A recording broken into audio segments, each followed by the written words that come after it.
Hello everybody and welcome to another tutorial where we're going to be taking a look at how to answer question 2 on the WW1 Conflict and Tension AQA GCSE question paper.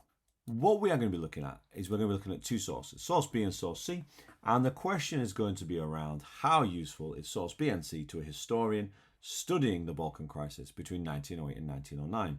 And the first source that you're going to see is this source here, source B, which is a letter from Francis Joseph, the Emperor of Austria-Hungary, to the German Kaiser Wilhelm II in September 1908. So this is just as the Bosnian crisis is taking place. And the letter, very short, has some very interesting things in it. First of all, it's claiming that because the Ottoman Empire is weak, now is a ripe time for the Emperor of Austria to take Bosnia and rule it as part of his empire, to annex it, as we would say, from the spec. And whilst that's quite interesting, it's saying that, you know, Bosnia has wanted independence and now Turkey is weak, we should take Bosnia and take it for ourselves. It's the second line which is quite interesting, because it says, I tell you in advance because of our close and friendly relationship. As we should know from our subject knowledge, these two countries were in an alliance. But it's I hope, and this word here, I hope, that you will welcome this and understand that we do it out of urgent necessity. There's some very interesting parts to that sentence which we'll look at in a second. The second source is a pictorial source, and it's from a cartoon, again in November 1908, so this is after the annexation has taken place. And essentially what this is saying is we have the emperor here, represented by the gentleman here on the ladder, taking Bosnia from, interestingly, you know, it's like a hatchling, it's like a little baby. So the insinuation is that Bosnia is being taken from its mother, from its rightful parents, which is Serbia. And it's been taken from this crumbling house, which is represented by as the Ottoman Empire. That's what this crumbling house is meant to depict. It's supposed to be the Ottomans, who are weak and crumbling and falling apart. So there's some interesting bits around this already. And again, we've got Serbia and we've got other countries in the Balkans which are weak. And one of the reasons why this source is saying that Franz Joseph was able to do this is because Bulgaria and Turkey were so busy fighting each other that they became weak, allowing Austria-Hungary to take Bosnia as part of its empire. And again, we've got this bit here at the bottom here. The key bit is this German emperor. This guy at the bottom is Wilhelm II, and he's holding the ladder to indicate that he is supporting Franz Joseph in what he's doing. And then here in the bottom left, easy to miss, but it is referred to in the tag of the source, we've got the French, we've got the Russians, and we've got the British, who are looking on. They're not doing anything to stop this. They are simply looking on. Now, when it comes to answering this question, there's some things which we need to look at. The first thing that we need to look at is, well, what does the mark scheme say? And the mark scheme gives us some interesting things to look at. So first of all, we have got, for level 1 and level 2, it's just basic stuff. You can do one source, but you're not going to get many marks. So this is the key bit here. Level 2, a simple evaluation of a source or sources, okay? So this is saying basic things like source C shows the Balkans trying to fight off Austria-Hungary, doesn't agree with what's going on. So very simple statements. If you want to get into level 3, if you want to start picking up the big marks, you've got to look at both sources first of all, and you've got to start developing that answer by using specific context and provenance, okay? And we'll get to how we're going to do that in a minute. And to do question 4, then we have to do that with a sustained judgment. So we have to come to a solid conclusion, which is going to give us a good answer. So I've done a model answer to kind of show you what I think this would look like. So first thing I do is I look at source B and I say, well, how is this source useful? Well, this comes just before the annexation. The annexation of Bosnia happened in 1908, happened in October.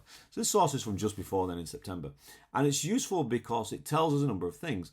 As I say here, the letter from the leader of the Austro-Hungarian Empire to the German Kaiser writes that Austria-Hungary and Germany had a close and friendly relationship. This is true. We need to know from our subject knowledge, in 1879, the dual alliance was signed between these two countries. This kind of thing is what's going to show the examiners, the markers, they're going to see this, they're going to think this person has added some context. So already we're already starting to think about level 3. However, what is interesting about source B is that the letter hoped Germany would support them, indicating that there was some concern that Germany might not.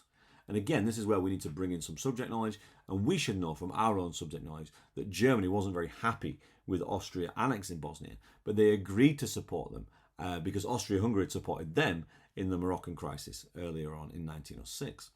So the source is also useful because it explains that Austria-Hungary had annexed Bosnia due to the weakness of the Ottoman Empire. the source clearly states this: Turkey is weak, the Ottomans are weak, therefore giving an opportunity for Austria-Hungary to seize it for themselves. So we've found out 3 reasons why the source is useful. 1, it's telling us why Austria-Hungary did this. Why did they annex Serbia? 2, it's saying why were they asking Germany for help? Well, they were in an alliance. And B, why was there some concern that Germany might not? Okay, why did he use that word hope? And that's because Germany weren't very happy about Austria-Hungary doing this, but they were returning the favour over the Moroccan crisis. But we also need to talk about the limitations. So why has this source got its limitations? Well, it doesn't tell us anything about what actually happened once the annexation has taken place. From the provenance of the source, we know September 1908 is just before it happened. So this source doesn't tell us anything about what happened during the annexation. It doesn't tell us anything that happened afterwards. So therefore, this source does have its limitations. We then need to look at source C. Again, this source is useful. There's no such thing as a source which isn't useful, to be fair, when we're looking at these questions. But source C shows Franz Joseph stealing Bosnia from the Ottoman Empire, which is represented by the crumbling building, as we went through before. Source B, therefore, is confirmed by source C. Source C says that the Ottoman Empire is crumbling, that's represented by the building, and source B says that as well. So these sources are useful. They confirm what each other are saying. This happened because the Ottomans were weak. But it gives us some more information as well.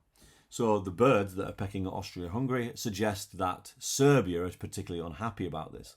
And again, we need to know from our own subject knowledge that Serbia wanted Bosnia to become part of a Slavic empire of theirs in the Balkans. So again, we're adding in lots of contextual knowledge. We're working our way now to the top of band 3. In addition, you can see the countries of Russia, Britain and France stood there watching, not doing anything. And again, this is where we need to bring in some more subject knowledge, because we know, or we should know from our subject knowledge, that Russia was too weak to do anything during the annexation. As soon as Germany came and supported Austria-Hungary, Russia knew that it was not able to support Serbia with its military. It was too weak, and therefore they were forced to back down and let this annexation happen. And source C also confirms that Germany did in fact support Austria-Hungary. So in source B, it's saying that they hope that Germany will support them. Source C is confirming that they actually did. This source, as we can see from the tag, this source was in November 1918. The annexation happened in October. So we know what's happened at this point. So this source has given us a bit more information on top of what source B tells us. So if we include all this information, we're now at the top of level 3. We've looked at both sources, we've addressed their usefulness, we've addressed their limitations. What we need to do now is we need to look at a conclusion. So in the conclusion, we need to be stating, well, why are these sources useful to a historian? Well, they tell us why Austria-Hungary did this. They tell us who supported Austria-Hungary in them doing this. They also tell us who was not very happy with Austria-Hungary doing this. Okay?